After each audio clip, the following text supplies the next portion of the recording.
Hello, my name is Giovanni, and I will be supporting and refuting the argument at hand.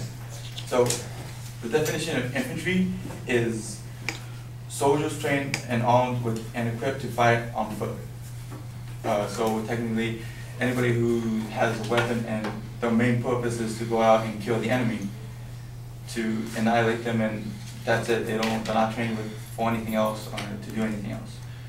Now to the defense, the Departments of Defense most recent version of ground combat exclusion policy, established in 1994, it clearly states that service members are eligible to be assigned to all positions for which they are qualified, except that women shall be excluded from assignments to units below the bridge level whose primary mission is to engage in direct combat on the ground. The policy goes on, which defines direct combat on the ground, which the definition for infantry means to fight on foot, which is on the ground as well. So they are excluded to fight from infantry, not so much to be eligible in combat. The women's physical strengths differ from men in such that they lack muscle mass by 30 to 40%, and they have a low center of gravity, and they have smaller hearts. The hearts smaller by 25%, which increases the pulse rate by 5 to 8 beats per minute. Besides that, in hot environments, women tend to sweat less than men, and they lose less sweat through evaporation, which in an overall sense increases their core temperature, which makes them more prone to heat-related injuries such as heat strokes and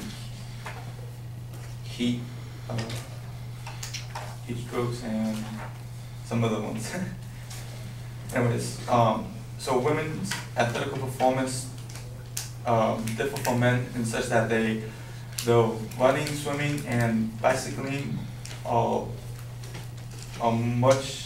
slower in all distances, that they are weaker in strength-related activities, and that they have less endurance than most men.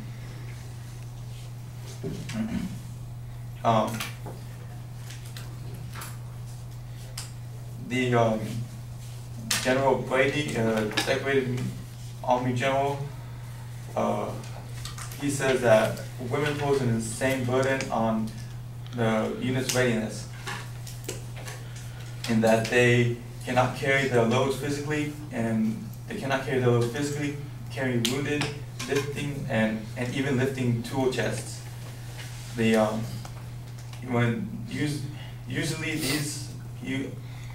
Usually these are done by one person, 2 people are needed to help out with the job, in the sense that women cannot pull their own weight, that they take somebody they take somebody out of supporting them, giving them cover to help them out with what normally takes one man to do in that scenario. General Brady also says that women are ineffective in the field due to problems such as feminine hygiene, as pregnancy, sexual distractions, favoritisms among higher ranks, and fantasization. Fantasization is the sense that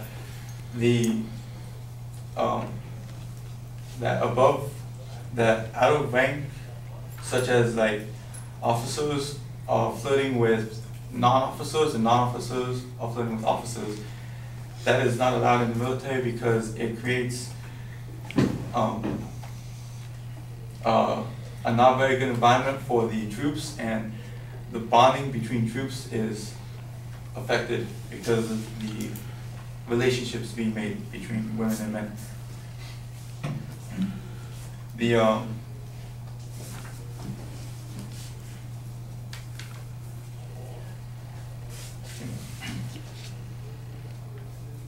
in such that most men will not treat women the same as other men, that women get special treatment and all that, and that is not how the military should go. It should be that everyone gets the same.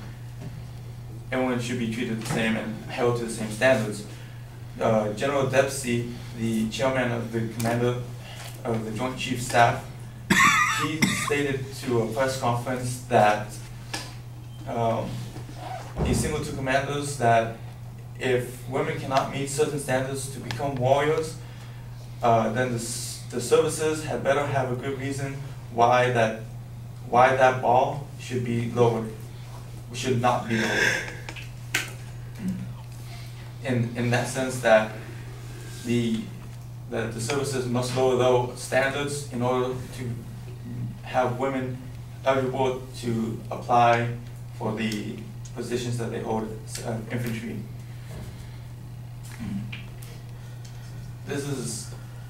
That idea is insane because make up about 14.6% of the total military force of the United States, and 15.5% of the National Guard. Navy Admiral William McRaven, Navy SEAL, head of the U.S. Special Forces Command, he welcomes the women, but he also said that they're not going to lower the bar for those who cannot meet the physical demands of the military. General Amos, the U.S. Marine Commandant, says that we cannot afford to lower standards. We cannot make adjustments on what's required on the battlefield.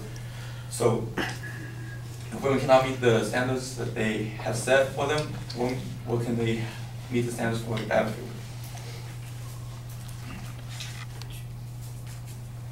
Women not only pose daunting. Women not only affect the soldiers, but they also affect others. Two Army women, one Shane Johnson, a cook, and Lorraine Pedersen, a Humvee driver, one was killed and the other one was held captive for 22 days. Both were single mothers and the children were without moms and had to be sent to orphanages until they returned.